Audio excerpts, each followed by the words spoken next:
तो नमस्कार दोस्तों, स्वागत है आप सभी का पॉलिटी की एक और शानदार क्लास में। देखिए इस क्लास में हम कुछ इम्पोर्टेंट पॉइंट पर बात करेंगे, है ना? और कुछ प्रश्नों के माध्यम से हम पिछला मैंने जो भी आपको पढ़ाया है उसे हम रिकॉल करेंगे, ठीक है? तो आइए शुरू करते हैं। देखिए एक इम्पोर्टेंट पॉइंट है, आपने सुना होगा एक समिति के बारे में, प्रारूप समिति के बारे में। देखिए बेसिकली ना इस संविधान के निर्माण में जब निर्माण हो रहा था उस समय लगभग 21 समितियां बनाई गई थी। 21 21 समितियों का गठन किया गया था, जिसमें से 8 आपकी बड़ी समितियां थीं और 13 की लगभग आपकी छोटी समितियां थीं, ठीक है? तो उसमें से एक समिति थी आपकी प्रारूप समिति। अब इस प्रारूप समिति से किस टाइप के प्रश्न पूछे जाएंगे? दो तीन टाइप के प्रश्न पूछे जाते हैं। पहला तो आपसे पूछेगा कि इस प्रारूप समिति के सदस्य कितने थे? तो आपका आंसर होगा इसके कुल मिलाकर यानी टोटल 7 सदस्य हुआ करते थे उस समय। कितने सदस्य? 7 सदस्य हुआ करते थे, ठीक है? दूसरा प्रश्न आपसे ये पूछेगा कि ये जो प्रारूप समिति बनाई गई थी, इस प्रारूप समिति के हेड कौन थे यानी अध्यक्ष कौन थे? तो आपका आंसर होगा डॉक्टर बी आर अम्बेडकर इसके अध्यक्ष बनाए गए थे, ठीक है? टोटल कितनी समितियां हुई थी अगर इस टाइप से प्रश्न पूछा जाए तो कुल मिलाकर 21 समितियां हुई थी, जिसमें से 8 समितियां आपकी बड़ी समितियां थी और 13 आपकी छोटी समितियां थी, ठीक है?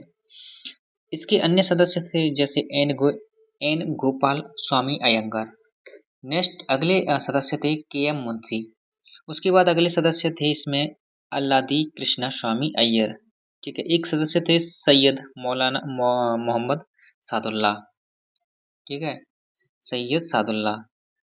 दो बहुत ही इम्पोर्टेंट सदस्य हैं इनके और मैक्सिमम पॉसिबिलिटी रहती है यहाँ से प्रश्न पूछे पूछे जाने की कि ये जो माधव राव थे ना, इन्हें सदस्य बाद में बनाया गया था और ऐसे ही कृष्णाचार्य को भी बाद में सदस्य बनाया गया था। माधव राव को कब सदस्य बनाया गया था? ये बने थे आपके बीएल मित्रा की जगह पर। बीएल मित्रा बहुत ही कम समय के लिए इस समिति के सदस्य बने थे और जब ये सदस्य पद से हटे तब माधव राव को सदस्य बनाया गया, ठीक है? नेक्स्ट नेक्स्ट है आपके सदस्य टी कृष्णाचारी। जो टी कृष्णाचारी थे ना, कृष्णमाचारी, ये ना एक प्रश्न आपसे ये इस टाइप से पूछा जाएगा कि प्रारूप समिति के एक सदस्य हुआ करते थे डीपी खेतान। डीपी खेतान की आकस्मिक मृत्यु के बाद, ठीक है, मृत्यु के कारण इनके बाद कौन प्रारूप समिति के सदस्य बनाए गए थे? तो आपका आंसर होगा टी कृष्णमाचारी को डीपी खेतान की मृत्यु के यानी आकस्मिक मृत्यु हो गई थी उनकी, आकस्मिक मृत्यु के कारण ये सदस्य बनाए गए थे, ठीक है? तो ये तो रहे कुछ महत्वपूर्ण प्रश्न पॉइंट, ठीक है? अब आइए हम कुछ प्रश्नों को कुछ प्रश्नों के माध्यम से भारत के संविधान के विकास को लेकर मैंने जितना भी आपको कराया है उसे हम रिकॉल करते हैं, रिवाइज करते हैं। आपने नोट्स बनाए होंगे तो नोट्स को खोलकर बैठ जाना, ठीक है? जैसे प्रश्न आपको दिखेगा समझ जाओ कि आपको वही वही जाना है, उसी अधिनियम पर जाना है और अच्छे से उसे जल्दी जल्दी रिवाइज करना है, ठीक है? इसी तरह से हम अपनी मेमोरी को बूस्ट कर सकते हैं, ठीक है? देखिए पहला प्रश्न है, थोड़ा ध्यान से समझना। पहला प्रश्न है कि भारतीय सदस्यों को पूरक प्रश्न पूछने का अधिकार कब मिला था? 1909 का आप अधिनियम खोलो, ठीक है? पार्लियामेंट्री सुधार भी कहते हैं जिसे, उसे आप खोलो, उसमें पढ़ो, ठीक है? मैंने बहुत ही शानदार तरीके से बहुत सारे इंपॉर्टेंट पॉइंट बताए इसमें। भारतीय सदस्यों को पूरक प्रश्न पूछने का अधिकार मिला था आपके 1909 के भारत परिषद अधिनियम में, ठीक है? जिसे आप पार्लियामेंट्री सुधार भी कहते हैं। ये प्रश्न पूरक प्रश्न पूछने का अधिकार मिला था, ठीक है, 1909 में।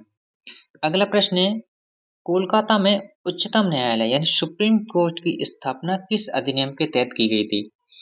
अब जाओ 1773 का रेगुलेटिंग एक्ट देखो, उसमें मैंने बहुत ही शानदार तरीके से आपको ये कराया है। तो इसका आंसर होगा आपका 1773 का रेगुलेटिंग एक्ट, 1773 का रेगुलेटिंग एक्ट, ठीक है? इसी एक्ट के तहत कोलकाता में एक सुप्रीम कोर्ट यानी उच्चतम न्यायालय की स्थापना की गई थी, ठीक है? अगला प्रश्न है बहुत ही शानदार प्रश्न है, मैंने यहाँ पर वही प्रश्न लिए हैं जहाँ से पॉसिबिलिटी रहती है आने की। 1813 ईस्वी के जो चार्टर अधिनियम आया था ना, चार्टर एक्ट आया था, कि इसके द्वारा भारतीयों की शिक्षा पर व्यय यानी खर्च करने के लिए कितनी राशि का प्रावधान किया गया था? 1813 का जो चार्टर एक्ट मैंने आपको कराया था उसे खोलकर देख लो, और जल्दी से इस पॉइंट को देखो। जब आप इस तरह से रिवाइज करते हो ना क्वेश्चन के थ्रू, ठीक है, ये प्रावधान किया था आपके 1813 के चार्टर एक्ट में, ठीक है।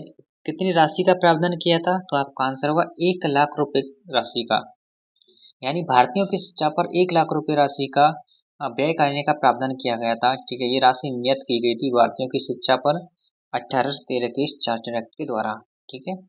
अगला बहुत ही शानदार प्रश्न है, देखिए अगला प्रश्न है, अगर आपसे पूछे कंपनी के कर्मचारियों पर उपहार लेने पर प्रतिबंध कब लगा, किस एक्ट के तहत लगाया?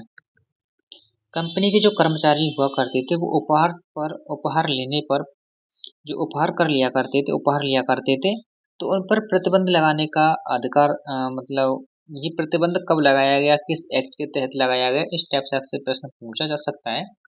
तो आपका आंसर होगा 1784 के पिट्स इंडिया एक्ट के तहत।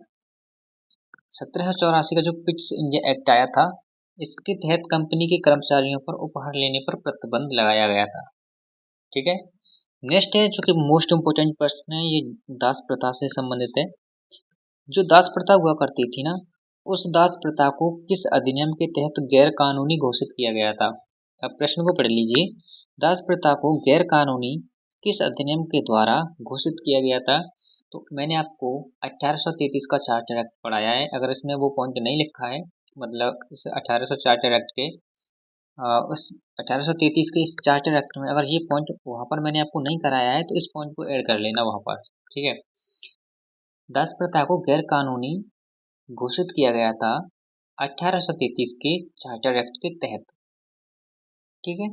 अगला प्रश्न है, अगला बहुत ही शानदार प्रश्न है कि किस अधिनियम के तहत भारत के गवर्नर जनरल का नाम बदलकर वायसराय कर दिया गया?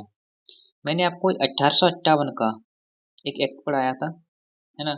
उस एक्ट पर जाओ और ध्यान से देखो हर एक पॉइंट को, ठीक है। जब आप ऐसे इस टाइप से रिवीजन करते हो ना, क्वेश्चन फॉर्मेट के थ्रू टॉपिक पर जाना, ठीक है, उस टॉपिक के बारे में डिटेल से वहीं रिवीजन कर लेना, तो ये सबसे बेस्ट तरीका होता है रिवीजन करने का, चीज़ों को लर्न करने का जल्दी। किस अधिनियम के द्वारा भारत के गवर्नर जनरल का नाम बदलकर वायसराय कर दिया गया? तो आपका आंसर होगा 1858 के एक्ट के द्वारा, 1858 के एक्ट के द्वारा, ठीक है। 1857 का जब ये एक्ट लाया गया, तो जो ब्रिटिश ईस्ट इंडिया के अधीन जो शासन था ना, वो खत्म कर दिया गया और क्राउन के अधीन शासन आ गया था, ठीक है। अगला प्रश्न है, भारत में शासन के विकेंद्रीकरण की नींव किस एक्ट के द्वारा रखी गई थी? भारत में शासन के विकेंद्रीकरण की नींव, अब जाइए 1861 का एक्ट देखिए। 1861 के एक्ट के द्वारा आपका आंसर क्या होगा? 1861 के एक्ट के द्वारा भारत में विकेंद्रीकरण की नींव रखी गई थी, ठीक है। नेक्स्ट बहुत ही शानदार प्रश्न है, और ये पॉइंट मैंने आपको कराया है।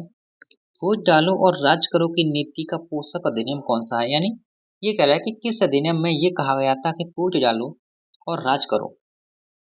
तो मैंने आपको 1909 का भारत परिषद अधिनियम कराया था ना, ठीक है, जिसे आप पार्लियामेंट्री सुधार के नाम से भी जानते हैं। इसी में कहा गया था कि वोट डालो और राज करो की नीति, ठीक है। अगला प्रश्न है, बहुत शानदार प्रश्न है, वायसराय की परिषद में सर्वप्रथम वायसराय की परिषद में सर्वप्रथम किस भारतीय को शामिल किया गया था? तो आपका आंसर होगा, देखिए ये पॉइंट मैंने नहीं कराया है, इस पॉइंट को आप स्टेम करके लिख लेना, ठीक है। वायसराय की परिषद में सर्वप्रथम किस भारतीय को शामिल किया गया था? तो आपका आंसर होगा सत्येंद्रनाथ सिन्हा को, ठीक है। अगला और लास्ट प्रश्न है आज की इस क्लास का। 1937 के चुनाव में 1937 के चुनाव में कांग्रेस का चुनाव चिन्ह क्या था? आपका आंसर होगा पीला बक्सा। अब ये मत कहना सर आपने तो लाल पेन से लिखा है तो लाल बक्सा हो जाएगा, नहीं, पीला बक्सा, ठीक है। 1937 के जो चुनाव हुए थे, उस चुनाव में कांग्रेस का जो चुनाव चिन्ह था वो था पीला बक्सा, ठीक है। तो ये रही आज की क्लास। क्लास कैसी लगी, प्रश्नों का लेवल कैसा लगा, कमेंट करके जरूर बताना। और देखिए आप प्रश्न के थ्रू अगर रिवीजन करेंगे ना, तो आप बहुत ही आसानी से रिवीजन कर लोगे, क्योंकि हमारे माइंड का स्ट्रक्चर ही ऐसा बना होता है। अगर हम डायरेक्टली याद करने बैठेंगे, रिवीजन करने बैठेंगे, तो हमें उतना फोकस नहीं कर पाएंगे, लेकिन जैसे ही हम क्वेश्चन के थ्रू फोकस करते हैं, क्वेश्चन के थ्रू रिवीजन करते हैं, तो बहुत ही शानदार तरीके से अच्छे से फोकस के साथ रिवीजन हो जाता है। तो देखिए, अब तक हमने क्या क्या कवर कर लिया है, पहले मैं आपको वो बता देता हूँ, है ना। क्योंकि फिर नेक्स्ट क्लास जो होगी उसे आप पढ़ के आना कि आप, अगर आपके पास कोई बुक है तो और अच्छे से समझ में आएगा। हमने ना भारत का संवैधानिक विकास कंप्लीट कर लिया है, संविधान के निर्माण के बारे में हमने जान लिया, ठीक है। अब हम जानेंगे संविधान की विशेषताएं क्या होती हैं, संविधान की अनुसूचियां क्या होती हैं, संविधान की प्रस्तावना क्या होती है ना।